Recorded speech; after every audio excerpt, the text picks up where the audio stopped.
How you doing now? My name is Cleatus, and I have a story to tell you. So please come around. Yes, let's make yourself comfortable. I've learned of this story years ago, and it's from my hometown in Mississippi. Yeah. What it has to deal with is a man who was misguided and started doing some horrific things. Let me start.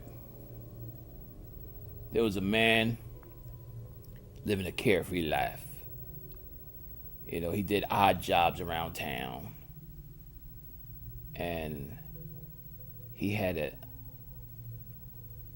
underlying attitude that he wanted to fulfill. He always wanted to know what human flesh tastes like. I don't know, just something, a little kink in him. He just wanted to know what human flesh tastes like. So I guess it was one time he was on the road and he seen a boy playing kick the can, you know, little kid game, kick the can. So he started kicking the can with the kid, and they having a good time, laughing and joking, kicking the can. But what the kid didn't know is that that young man had a rock in his possession. And as soon as the kid was running for the can, that young man hit the kid upside the head, knocked him unconscious. So, he drug the kid into the forest. And, you know, he took off the clothes and everything. Now, you think he was going to try to rape him. No, nothing like that. He wanted to eat the kid, see what their flesh tastes like. Just as a child, the flesh should be palatable, young and tender. So he had like a butcher's knife on him, and he cut some of the skin off the arm, and he tasted it. And from that time, he was hooked. He was hooked. So,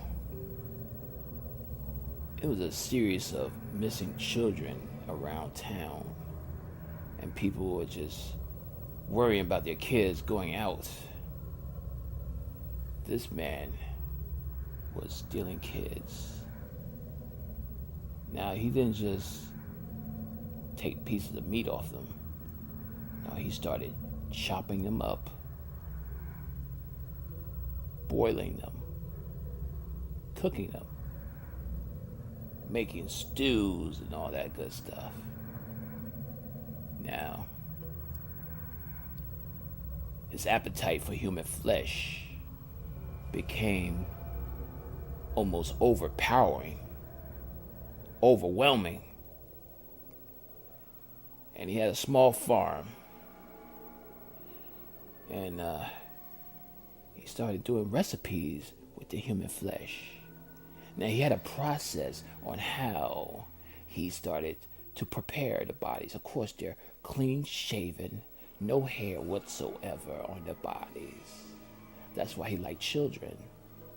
He'd take out the fingernails, he'll take out the toenails, you know.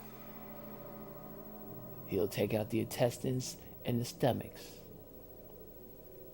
He wanted all the good parts of the human body. He'll cook it, he'll mash it, he'll turn it damn near to ground beef in a way. So, he had an idea. He started making the human flesh and made homemade chili. Now, if you're thinking like that movie, Texas Chainsaw Massacre Part 2 or something like that, yes, it's something like that. Making homemade chili. And it became a bestseller because the chili was so meaty, so tender. You know, the beans were cooked to perfection, the sauce, the meat was to die for. Nicely seasoned. What people don't realize, they were eating their neighbor's kids.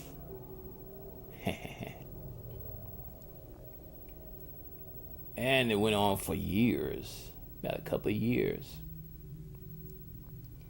His empire grew and grew. He was a rich man, but he always still had the hankering for human flesh. He did most of the killing himself until he got a partner. And the partner also liked human flesh also. But the one thing about that, the partner was greedy also. So the partner one day blackmailed him. Told him, I'll reveal everything that's going on here. I want more money. He said, look, okay, we can handle this. We can talk like gentlemen. And what he didn't know, that the man had a mallet and went upside his head. And so that greedy son bitch became the new recipe and a more mature chili recipe. Doesn't pay to be greedy, especially when you're both doing evil. Yeah. Matter of fact, I think I tried some of that chili. It wasn't bad. Kind of liked it. Until I realized, soon after the news reports came, when some scientists took that chili and found human DNA all throughout it, that the meat itself was human flesh. Now, once the police got wind of this, the man packed up some bags. I mean, hell, he's a millionaire. And he left that town. And they're still looking for him. They don't know where the hell he is. I mean, with $1 million, he can go any goddamn where he please. So, sometimes you gotta be careful who your kids are playing with. I mean, I'm sure there's good people, and of course there's bad people. And then you got people like him, who did the most evilest thing by killing your kids and eating their flesh. Yeah. So you gotta watch your kids. Don't let them be all out there playing with strangers. You better know who they're playing with. Because there could be someone out there revealing to themselves that they are cannibals. And your child could be the next chili. Think about that one. My name is Cleatus, and I'm glad that you took time to listen to this story. Take care of your kids, and watch out for cannibals. Have a good day.